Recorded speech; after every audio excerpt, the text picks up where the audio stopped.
घर घर मोदी, घर घर मोदी, घर घर मोदी, भारतीय जनता पार्टी, भारतीय जनता पार्टी, माननीय मोदी जी की देश का प्रधानमंत्री कैसा हो, देश का प्रधानमंत्री कैसा हो, भारत माता की।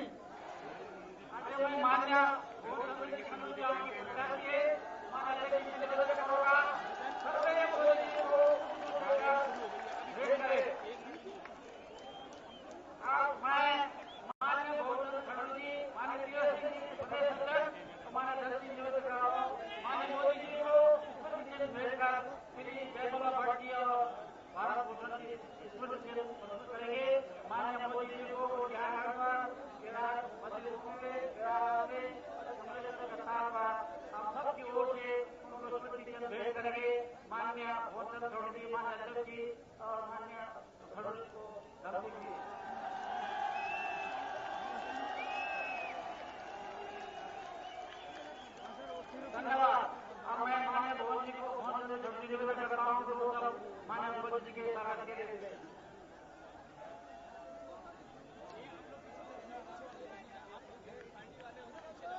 चुनावी जनसभा में उपस्थित हमारे प्रदेश के अध्यक्ष किरण जी और जिनके ऊपर पूरा भारत ही पूरा विश्व में भारतीय लोग बड़ी आशा के साथ और उम्मीद के साथ 16 मई को देख रहे हैं।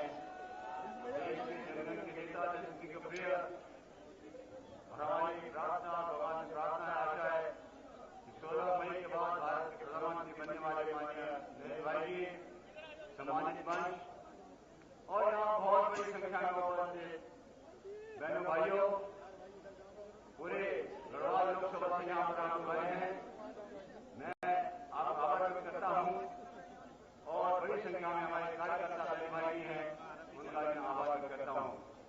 बहनों भाइयों, कार्यक्रम में विलंब से मुझे ज्यादा बोलने की आवश्यकता नहीं है। मैं सिर्फ मोदी जी का आपकी तरफ से अपनी तरफ से आभार व्यक्त करता हूँ और भगवान से प्रार्थना करता हूँ, भगवान केदार से, भगवान बद्री से कि देश का भविष्य उज्जवल हो, देश को एक अच्छा नेता मिले और इसलिए 16 मई को जो देश का भाग्य का निर्णय होने वाला है तो भारी बहुमत से माननीय नरेंद्र मोदी देश के प्रधानमंत्री बने, ये उनके लिए तो गर्व की बात होगी, लेकिन हम सब पूरे देशवासियों के लिए, भारत में नहीं बहनों भाइयों पूरी दुनिया की मैं बात करता हूं, जिस तरह से आज मोदी जी के ऊपर लोगों ने अपनी पूरी आशाएं केंद्रित कर दी हैं, जिस प्रकार से मोदी जी के बारे में, उनके प्रशासनिक क्षमता के बारे में, पूर्ण रूप से भ्रष्टाचार मुक्त छवि के बारे में, जिस प्रकार से उन्होंने 12-13 साल से गुजरात को एक पिछड़ा प्रदेश से आदर्श प्रदेश बना दिया है, भ्रष्टाचार का कोई नाम वहां पर नहीं ले सकता, महिलाओं की सुरक्षा का वहां उदाहरण दिया जाता है, बहुत सारी बातें हैं। इसलिए बहनों भाइयों बहुत आशा और उम्मीद पूरे देश को है। माननीय मोदी जी से हम सब मिलकर प्रार्थना करते हैं, उत्तराखंड के लोग पूरे देश के लोग प्रार्थना कर रहे हैं, माननीय मोदी जी प्रधानमंत्री बनेंगे। मोदी जी हमारे लोगों से अच्छी तरह परिचित है, उत्तराखंड में उनका लंबा संपर्क रहा है। थोड़े दिन पहले वहां पर यहाँ पर वो आए थे आपदा के संबंध में और उस दिन मुझे उनके साथ रहने का मौका मिला था। आज मैं दोबारा बहनों भाइयों बहुत पीड़ा के साथ आपसे कह रहा हूं कि उत्तराखंड की कांग्रेस सरकार ने, मोदी जी ने बहुत सारी योजनाएं बनाकर उत्तराखंड के विकास के लिए दी थी। उन्होंने कहा था कि मैं भगवान श्री केदारनाथ जी धाम का पूर्ण जीर्णोद्धार करने के लिए गुजरात सरकार जिम्मेवारी लेती है, कांग्रेस ने मना कर दिया। वो जगह जगह पर जाकर के लोगों को देखना चाहते थे, बद्री क्षेत्र और केदार क्षेत्र में। उस दिन मैं उनके साथ था हेलीकॉप्टर में, एक जगह पर भी हेलीकॉप्टर को उतरने नहीं दिया, पूरे चक्कर लगाकर यहां पर आ गए। उसके बावजूद भी वापस जाकर माननीय मोदी जी जिस प्रकार से आपने ट्रेन लोड्स बहुत अच्छा सामान हमारे आपदा से प्रभावित लोगों को भेजा है, उसको अपने उदाहरण में सबकी तरफ से आपका आभार व्यक्त करता हूं। एक बात और मैं कहना चाहता हूं अपना बात समाप्त करने से, मोदी जी आपसे देश से बहुत आशा कर रहा है और इसलिए बहुत सारी बातें होंगी, लेकिन मेरे मन में जो जनता से संपर्क करके मैं चाहता हूं, हमारा आपसे आशा है कि 26 16 मई के बाद जब आप प्रधानमंत्री बन जाएंगे तो देश में भ्रष्टाचार के खिलाफ एक सख्त वातावरण बनना चाहिए। भ्रष्टाचार मुक्त देश विश्व गुरु भारत को बनना चाहिए। दूसरी बात जिसके ऊपर आप लगे हुए हैं, कालाधन विदेश से वापस आना चाहिए जल्दी से जल्दी, समयबद्ध सीमा के अंदर, क्योंकि वो धन आने से हमारे देश का कितना, हमारे गांव का कितना भला होगा उसके बारे में सब लोग जानते हैं। तीसरी बात, मैं नागरिक और सैनिकों के नाते कहता हूं कि हमारे विदेश नीति का मूलभूत परिवर्तन होना है।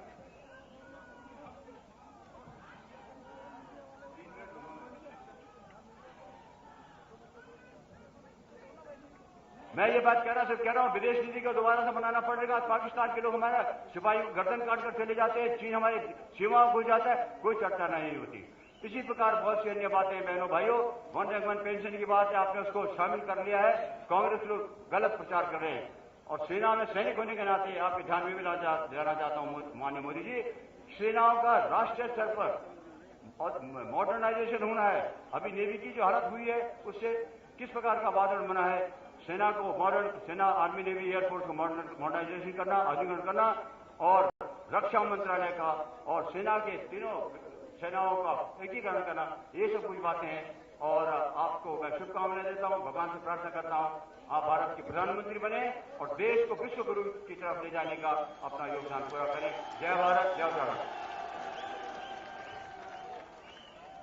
अब मैं माननीय मोदी जी से जो भारत के भावी प्रधानमंत्री निवेदन करूंगा,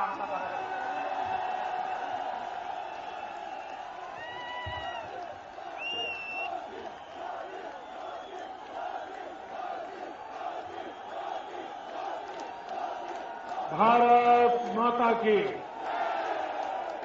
भारत माता की। मंच पर विराजमान प्रदेश भारतीय जनता पार्टी के अध्यक्ष श्रीमान तीरथ सिंह जी, इस चुनाव में भारतीय जनता पार्टी के उम्मीदवार श्रीमान खंडूरी जी और विशाल संख्या में आए हुए भारत के भाग्य विधाता मेरे भाइयों और बहनों, चुनाव सभाएं तो हमने बहुत देखी है, लेकिन आज मुझे 2 मंजिला चुनाव सभा संबोधित करने का अवसर मिला। जितने लोग इस मंजिल पे हैं, उससे ज्यादा लोग उस मंजिल पे हैं। मैं नहीं जानता हूं कि वहां तक सुनाई देता होगा या नहीं देता होगा, लेकिन आप जो दूर तक मैं देख रहा हूं, आप जो मुझ पर प्यार बरसा रहे हैं, प्रेम वर्षा कर रहे हैं, मैं आपका बहुत बड़ा आभारी हूं। भाइयों बहनों, आप सब जानते हैं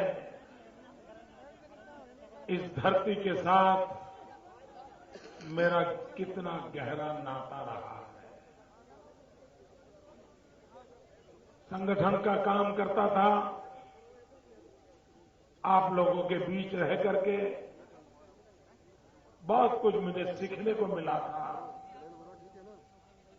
यहां के लोगों का प्यार, यहां का भला भोला जीवन, यहां के परिश्रमी लोग,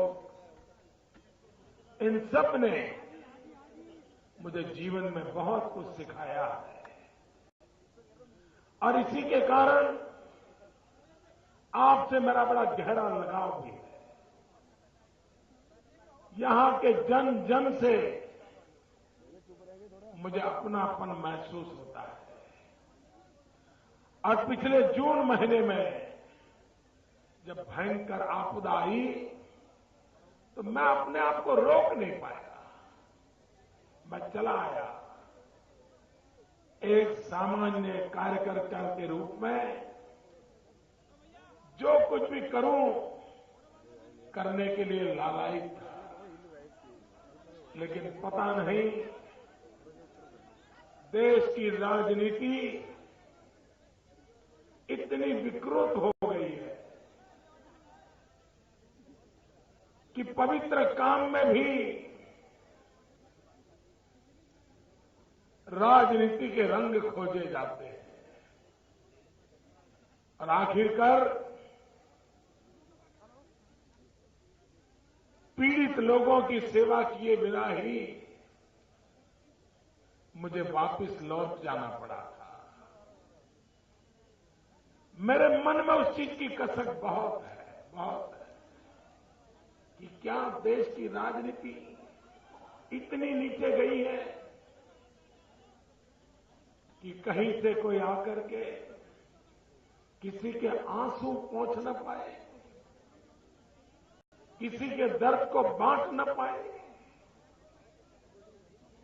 भाइयों बहनों, लेकिन बाद में गुजरात से जो हो सका हम करते रहे। अभी भी भाइयों बहनों 1 साल बीतने को आया। अगर हिंदुस्तान में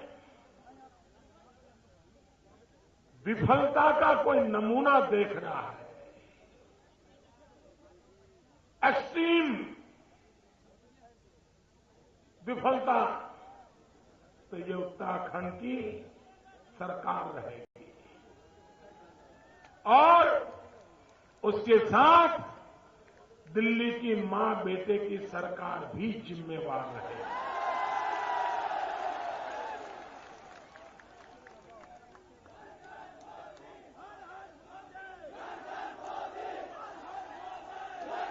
मैं हैरान हूं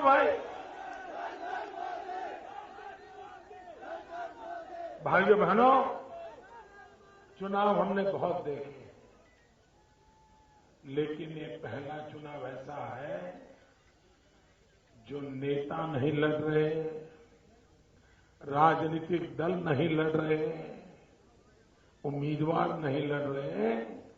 ये चुनाव देश की जनता लड़ रही है।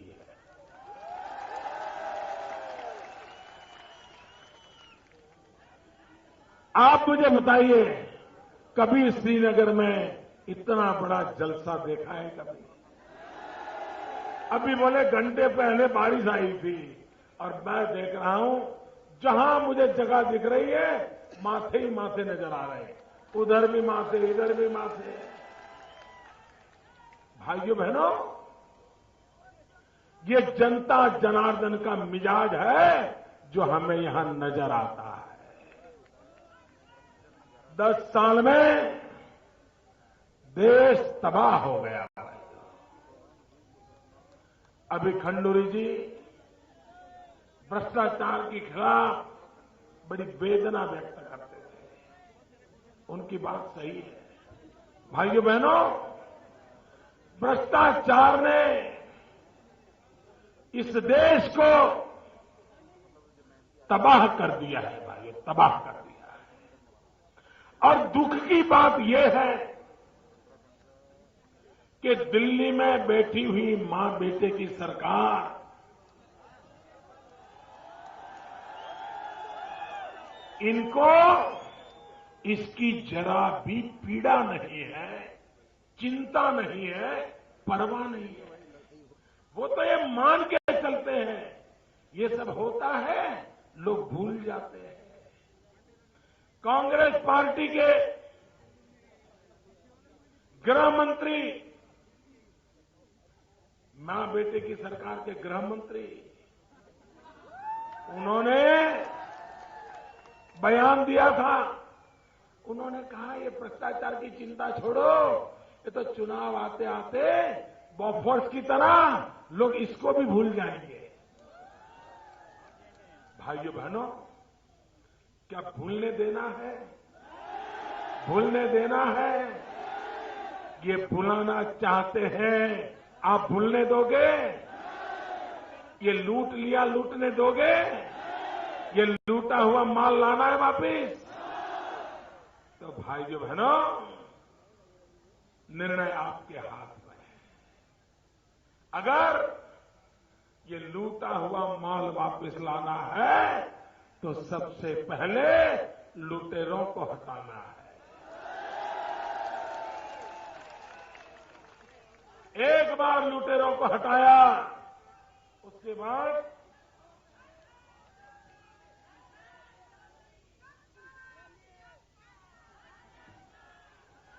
एक बार लुटेरों को हटाने के बाद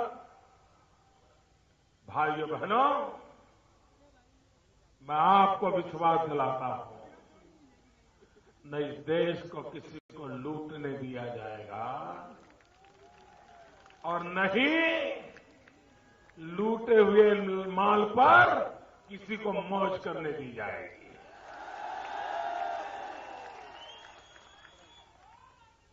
भाइयों बहनों, मैं देशवासियों को कहता हूं कि देश को 60 साल तक आपने शासक चुने हैं। अब देश को शासक की जरूरत नहीं है, देश को सेवक की जरूरत है। आपने 60 साल तक शासक चुने, 60 महीने के लिए एक सेवक को चुन करके देखिए। 60 महीने एक सेवक को दीजिए और मैं आपको विश्वास दिलाता हूं, आप मुझे ये दायित्व देंगे, एक चौकीदार की तरह मैं इसको संभालूंगा। ये मैं आपको कहने आया। और भाइयों बहनों, ये ऐसा चौकीदार है जो हिंदुस्तान की तिजोरी पर कोई पंजा नहीं पड़ने देगा। भाइयों बहनों, ये कांग्रेस पार्टी को पहचानना बहुत जरूरी है। ये बड़े चतुर के लोग हैं ये, और इनको जनता की कोई परवाह नहीं होती है। ये मां बेटे तो मान के चलते हैं कि जनता उनकी जेब में है। और इसलिए भाइयों बहनों, ये कांग्रेस वालों को समझने में गलती मत करना। और ये हमारे पहाड़ी लोग बहुत भले होते, बहुत भोले होते हैं, और ये मां बेटे आकर के आपको गुमराह कर देते हैं और आप फंस जाते हो। भाइयों बहनों, ये कांग्रेस वाले ऐसे बड़े चतुर हैं, पहले आते हैं तो हाथ जोड़ते हैं, थोड़ा परिचय बढ़ जाए तो फिर हाथ मिलाते हैं, थोड़े दिन बीत जाए तो हाथ दिखाते हैं, फिर थोड़े दिन हो जाए तो हाथ आजमाते हैं, और फिर सब पक्का हो जाए तो हाथ की सफाई शुरू हो जाती है। और इसलिए मेरे भाइयों बहनों, अब ये हाथ की सफाई नहीं होने देनी है। बहुत लूटा है भाइयों। आप मुझे बताइए, पूरे विश्व में टूरिज्म के लिए इतनी संभावनाएं पड़ी है। आज दुनिया में सबसे तेज गति से किसी एक क्षेत्र का विकास होता है, उस क्षेत्र का नाम है टूरिज्म। दुनिया में टूरिज्म का ग्रोथ 40% है, 40%। ये हिंदुस्तान है जिसकी गाड़ी रिवर्स में जा रही है, पीछे जा रहे हैं हम। अकेले मेरे उत्तराखंड में 125 करोड़ देशवासियों को बुलाने की ताकत पड़ी हुई है भाइयों। हिंदुस्तान के हर कोने में हर बेटा चाहता है कि मां बाप को हरिद्वार ले जाऊंगा, गंगा स्नान कराऊंगा, मां बाप को 4 धाम यात्रा कराऊंगा।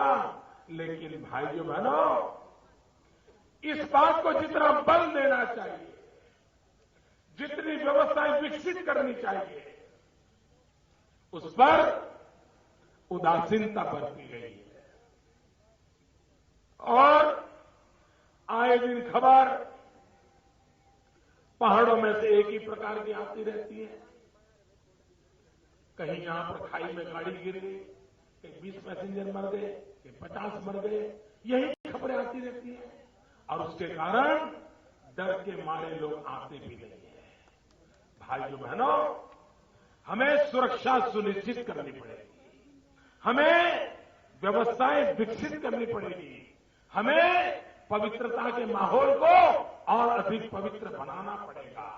तब जाकर के हम दुनिया में से लोगों को यहां आने के लिए आकर्षित कर सकते हैं। भारतीय जनता पार्टी ने अपने घोषणा पत्र में इन तीर्थ क्षेत्रों के विकास के लिए, टूरिज्म के बढ़ावे के लिए बहुत ही अहम कदम उठाने की घोषणा की है। भाइयों बहनों, हमारे देश का विकास, यही हमारी सभी समस्याओं का समाधान है। हर दुखों की एक ही दवा, विकास। ये सारी बातें बेकार है। एक कांग्रेस की जातिवाद की राजनीति, संप्रदाय की राजनीति, वंशवाद की राजनीति, भाई भतीजी की राजनीति, ये अपने घर भरने के लिए, आपका घर भरने के लिए नहीं है भाई।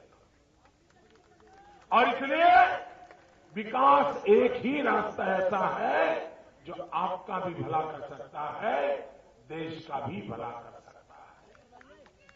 और भाइयों बहनों, इस चुनाव में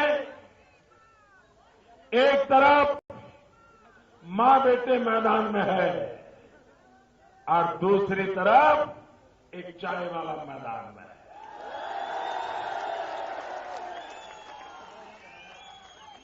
एक तरफ नामदार है, दूसरी तरफ मेरा जैसा कामदार है। एक तरफ वो लोग हैं जो सोने का चम्मच लेके पैदा हुए हैं, दूसरी तरफ वो है जो रेल के डिब्बे में चाय बेचते बेचते आपके पास आया।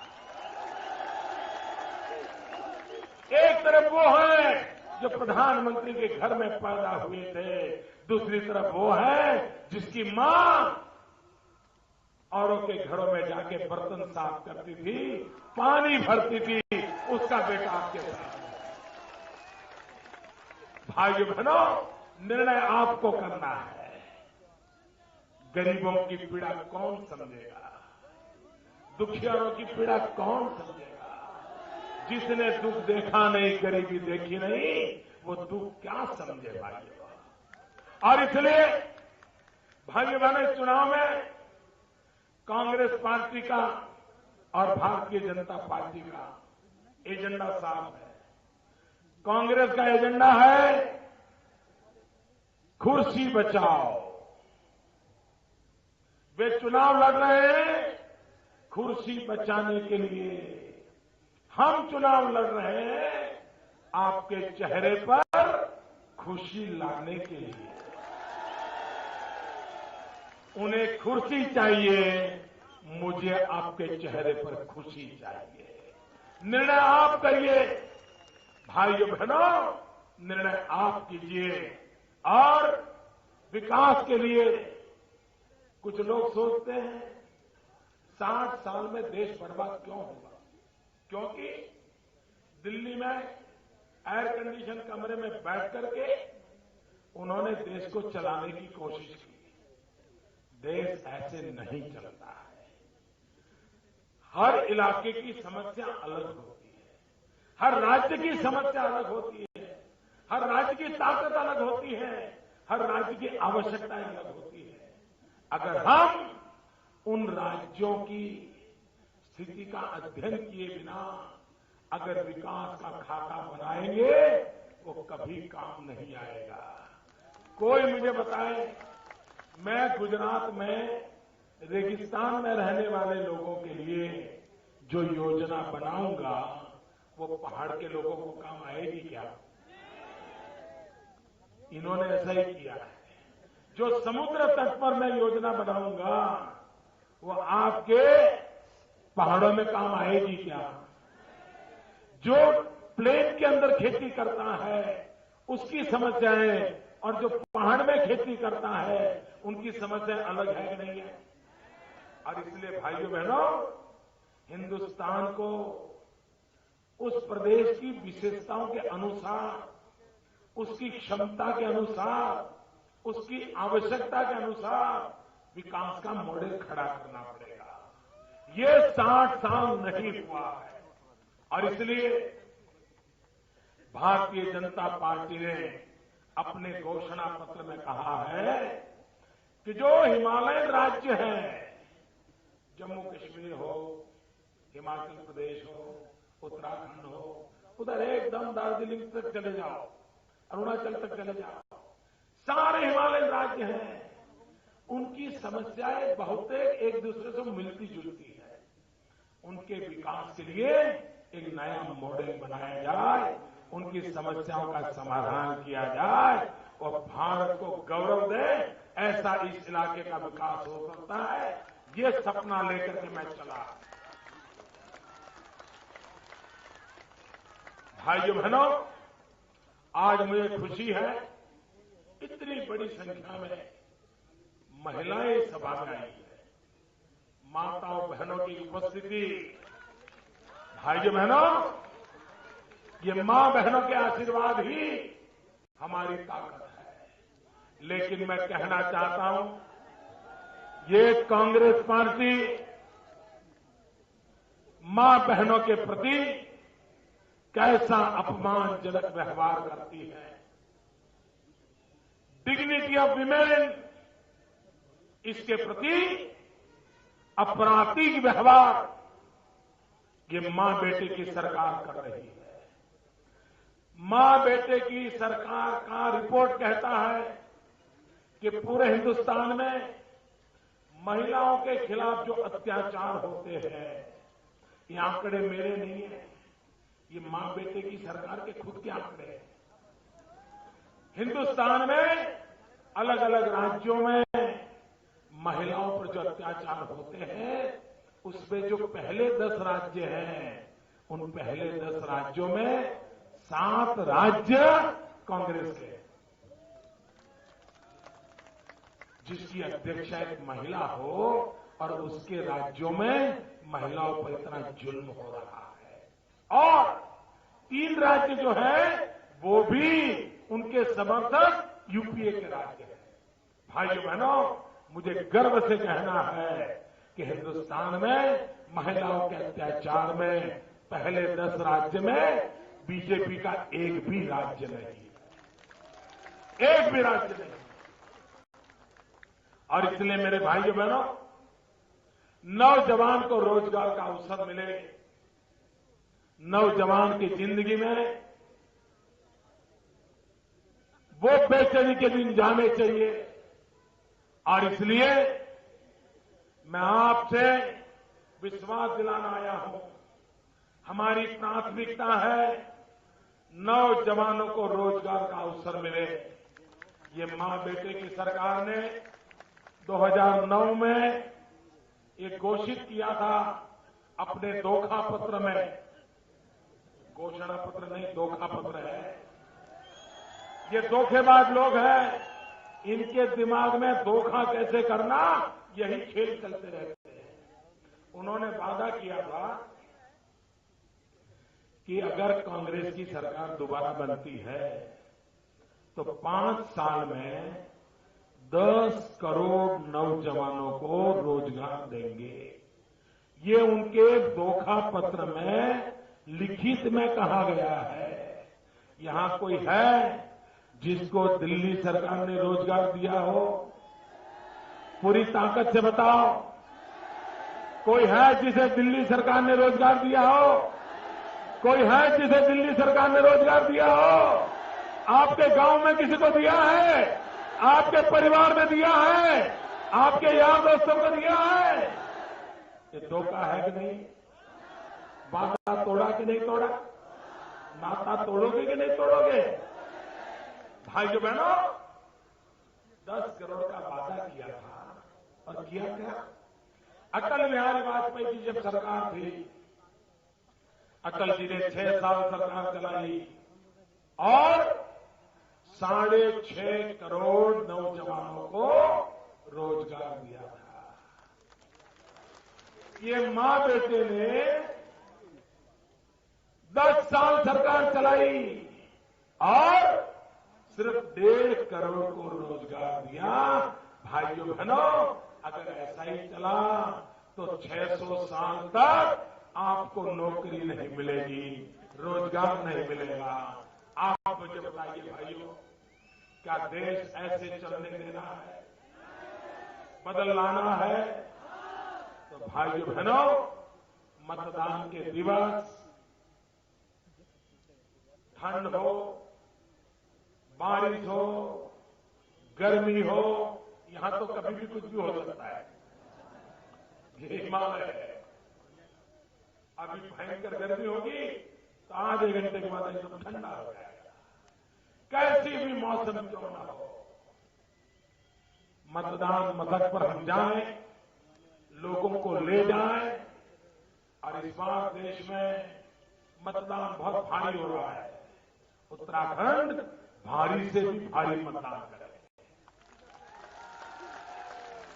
भाई बहनों, दिल्ली में मजबूत सरकार चाहिए और दिल्ली में मजबूत सरकार करनी है तो उत्तराखंड के सारे कमल मुझको भेजने पड़ेंगे।